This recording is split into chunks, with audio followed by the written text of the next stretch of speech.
कांता, जी ma'am साहब।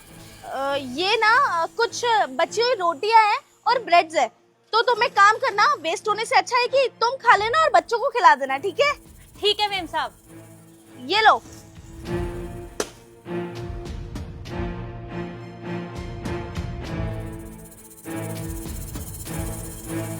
धन्यवाद ma'am साहब। हिमांशी, ये क्या तरीका है यार? तुम इस तरह से फेंक के खाना क्यों दे रही हो कांता को? आराम से ऊपर बुला के दे देती।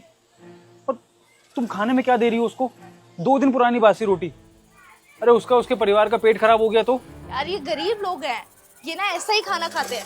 इनको आदत नहीं है ताजा रोटी खाने की या अच्छा खाना खाने की, ये बासा खाना ही खाते हैं। ये 2-2 3-3 दिन पुराना खाना खा लेते हैं और इनकी तबीयत बिल्कुल ठीक रहती है। और इनको तो खाना दे दिया मैंने, ये इनके लिए बहुत बड़ी बात है, वरना इनको तो कभी कभी खाना भी नसीब नहीं होता। हिमांशी, तुम क्या बातें कर रही हो यार? तुम इतना बुरा कैसे सोच सकती हो उसके लिए? और तुम्हें ये नहीं लगता कि अगर उसको बुरा लग गया तो? अरे अब काम वाली की बुरा मानने की बातें सोचूंगी क्या अब मैं?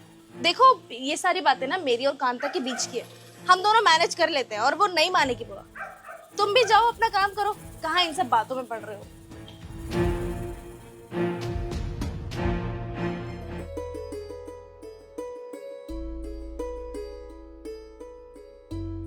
ए,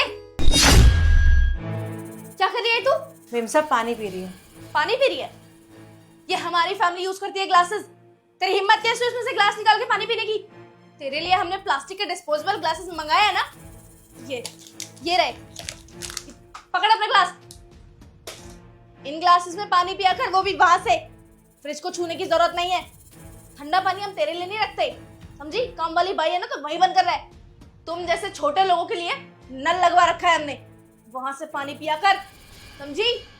मेम साहब अब मेरी प्यास बुझ गई है, मुझे पानी नहीं पीना, मैं चलती हूँ। हाँ तो मत पीना। कौन बोल रहा है पीने के लिए? अकड़ किसे दिखा रही है तू? हिमांशी, ये तुम किस तरह का भेदभाव कर रही हो? अब तुम पानी पीने के लिए भी उसको बोलोगी कि वो अलग पानी पिएगी, अलग ग्लास में पिएगी? ये बहुत गलत कर रही हो तुम हिमांशी, प्लीज ये सब मत करो। मैं भेदभाव नहीं कर रही हूँ, जिस तरह से ट्रीट करना चाहिए ना इन्हें, मैं वैसे ही ट्रीट कर रही हूँ। और मैं कुछ गलत नहीं कर रही हूँ। सही गलत का ज्ञान मुझे मत दो तुम, मुझे पता है कि इन लोगों को कैसे हैंडल करना होता है, इनके साथ कैसे डील करनी होती है। मैंने जो बोला है ठीक बोला है। तुम गृहस्थी की चीजें मुझे मत बताया करो, मुझे मेरा घर अच्छे से हैंडल करना आता है, करने दो।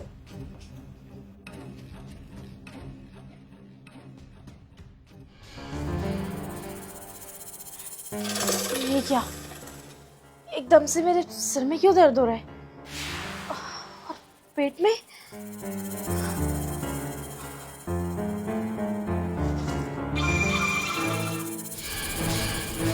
मेम साहब क्या हुआ आपको?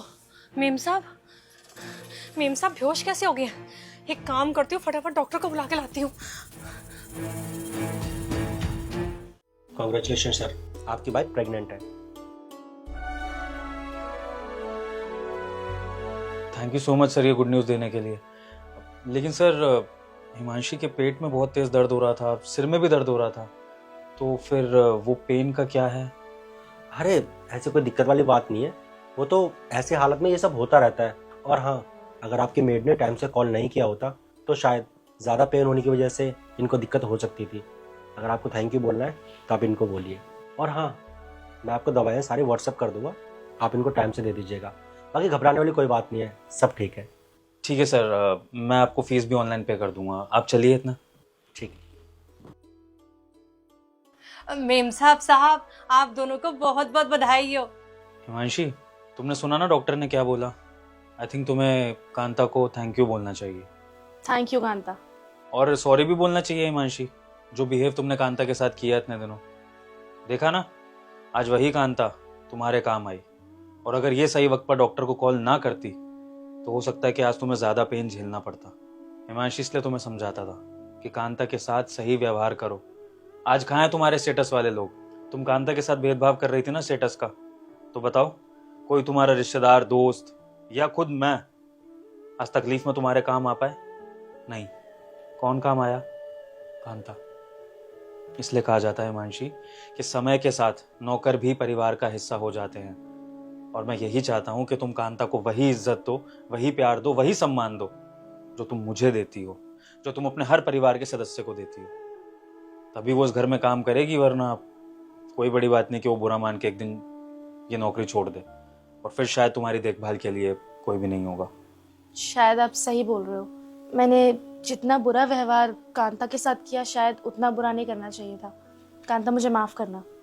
मैं वादा करती हूँ कि आगे से ऐसा कभी नहीं करूँगी। हमेशा तुम्हें इज्जत दूंगी, तुम्हारे साथ बिल्कुल भी भेदभाव नहीं करूँगी। अरे नहीं नहीं मेम साहब, आप मुझसे माफ़ी मत मांगिए, ऐसे अच्छा थोड़ा ना लगता है। आप मेरी मालकिन है, और वैसे भी आज ही तो आपने कुछ भला बुला कह दिया। वैसे तो आप मेरे साथ हमेशा अच्छा व्यवहार करती हैं ना, अब एक दिन के लिए क्या आप मुझसे सारी मांगेंगी? मैं भी क्या बात लेकर बैठ गई। अब मेम साहब, मैं फटाफट जाकर मीठा बना के लाती हूँ। आज हमारे घर में इतनी बड़ी खुशी की बात जो मिली है।